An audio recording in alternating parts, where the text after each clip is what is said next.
I mean, how can they open the borders? How can they cut off the Keystone XL pipeline? How can this guy blame Russia, President blame Ukraine and Russia for our problems? We have food shortages. Sri Lanka, which is the richest island nations in the world, is in rioting right now. So we need leaders. This is a time for you to become bigger leaders, because I think people are kind of waking up that maybe it's our leadership that's the problem. There's a guy named Jordan Peterson who said, if you think tough men are bad, just see the damage a weak leader can do. We've had weak leaders all over the world right now. So how bad do you think market crash is going to be? How bad, how ugly can it get? The worst case, which I hope I'm wrong, be civil war inside America. That's more than a crash, it's a civil war. We need new leaders immediately. So the worst it could get is civil war. I think the best we can express is probably a depression. We're already going into it. As I said last night, what we do, we print money to solve our problems. And all that does is increase debt and creates more freeloaders, social welfare. I'm not against social welfare, but don't print money to pay for it. At the same time, our debt escalates. Our debt to GDP right now is 120%. At 90% debt to GDP, we're bankrupt. That means for every dollar we spend, we go deeper in debt right now. So our debt is now in the trillions. I don't know how many trillions it really, I've heard it's 260 trillion. I don't know how they measure it anymore. At the same time, they raise interest rates into a recession. This has never been done before. So that's why I'm saying there's somebody intentionally doing something to bring America down and the world down. And there's a video of Trump speaking to, I think, the United Nations or something, and he's telling the German contingency back in 2018, he says, don't trust the Russians. Don't depend upon the Russians. And now Russia can cut off their power. So there's something really goofy going on. I'm not privileged to find out about it. I just want to put some fear into you, because the more dangerous the mission, the better you've got to be. I talked about last night how, when I was preparing to go to Vietnam, I was a Marine helicopter gunship pilot. Our life expectancy was 30 days. I said, well, it inspired me to become a better pilot. How does a person who has zero influence over the market, no control over interest rates at this phase of their life, how do they properly make the right moves to still be effective where the market's going to go good, bad, or ugly? Stock markets, when they crash, go down in 3 phases. Boom, boom, boom. Phase 1 was bounce. It was called a bear market rally. This baby is going down, I hope, because I'm going to get richer. See, the thing right now is if you're afraid, it's because you got bad advice in your head. You're operating on bad information from your mommy, your daddy, your college professor, your school teachers, whatever it is.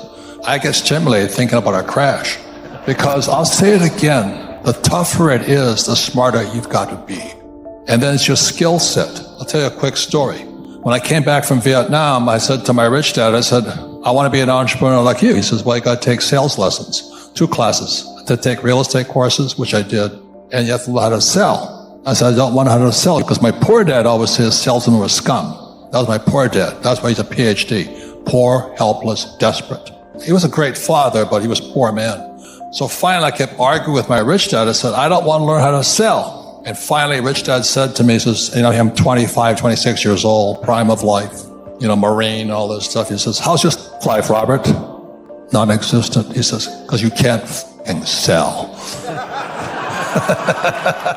This time it's different.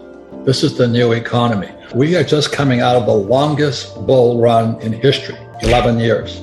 Started in 2011. And at 2011, I made the biggest fortunes of my life, because that was the MBS, mortgage-backed securities, and the CDO crashes, the real estate crashed.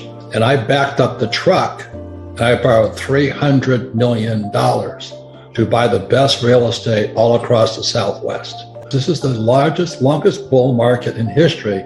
I look at some of these young kids, and I own some Bitcoin, I own some Ethereum, but they're all saying the same thing. This time it's different, and Bitcoin has crashed. And, the Federal Reserve Bank, I can't believe that. Well, my question to everybody is this: can the Fed print oil? Can the Fed print gasoline? Can it print food? But everybody sits there, and they've been brainwashed by Wall Street to go, do as the Fed tells you to do. Well, you got to be kidding me. Those guys are the three stooges, Janet Yellen, Biden, and Powell. You got to be kidding me. Why would you listen to them? Volcker saying it's going to crush, so he raised interest rates, right? So Powell is now channeling the spirit of Volcker.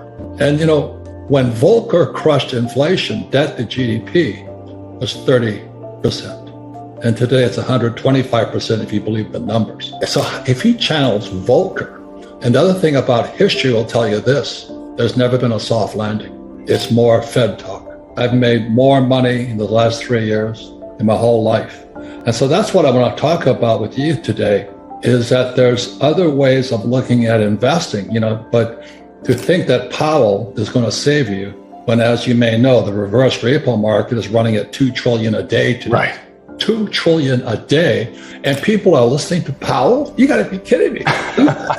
I own no stocks, bonds, mutual funds, ETFs. I do not touch paper. I'm not saying that you shouldn't, but I think people have been brainwashed by the Fed, the Treasury. Go to school, get a job, pay your taxes, get a high-paying job, and invest for the long term in a well-diversified portfolio of stocks, bonds, mutual funds, ETFs. It was in 1974 when I came back from Vietnam, a two-tour Marine helicopter pilot. I saw communism at work. It was not pretty. And I come back in 1974, they passed ERISA. ERISA stands for 401k right now, or IRA. And I went, oh my God, they're funneling my generation, the boomers, into the stock market. And they don't know anything about money. And in 1974, the biggest exodus was school teachers suddenly becoming financial planners.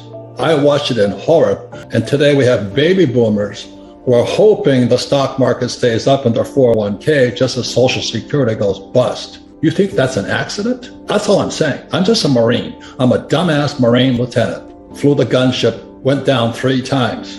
But today I listen to this bullshit and I go, oh my God. How can we be that stupid? Because we went to school, we did as we're told. Don't fight the Fed, do as the Fed tells you. Invest for long-term, well-diversified portfolio stocks, bonds, mutual funds, ETFs. And don't worry, Powell is now channeling Volcker. When the debt to GDP is 120%, you gotta be kidding me. So when they were dropping the interest rates, I thought I died and went to heaven because I buy apartment houses. I own 13,000 apartment houses.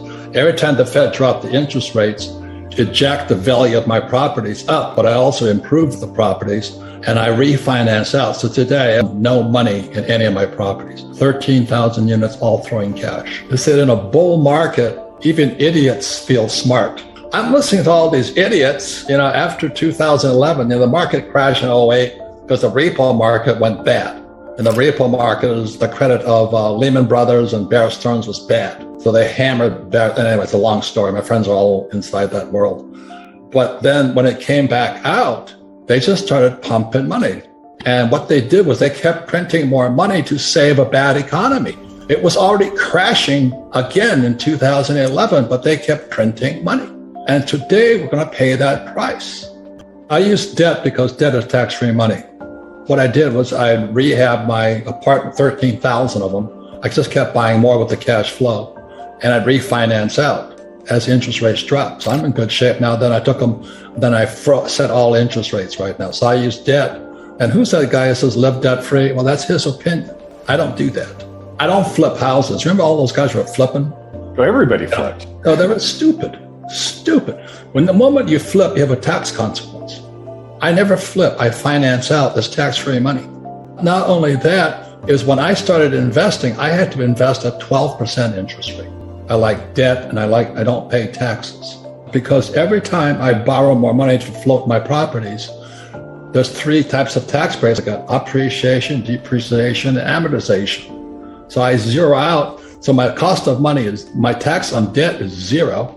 When Biden took the Keystone XL pipeline off, my oil I was selling from the ground, which is a tax break also, went from $30 a barrel to $130 a barrel. Today it's like $120. Oh my God, this guy Biden is going to bankrupt us. I'm not saying him, but there's somebody who wants to bankrupt because oil is the lifeblood of civilization.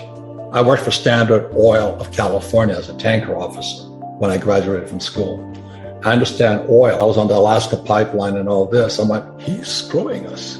So when he raises inflation, the poor and middle class will go broke. And that was just done as soon as he was being done before he took office. And so I'm looking at this guy's going to sell America down the drain. I'm not saying it's him, but somebody wants us to go broke. And I'm watching this going, oh my God, so what else can so I have oil wells. I get tax breaks for those because I don't invest in oil stocks. I work for Standard Oil, but I don't invest in Standard Oil. I invest in the oil in the ground. I'm a wildcatter. Everybody says don't do it. I don't recommend it, but I like doing it.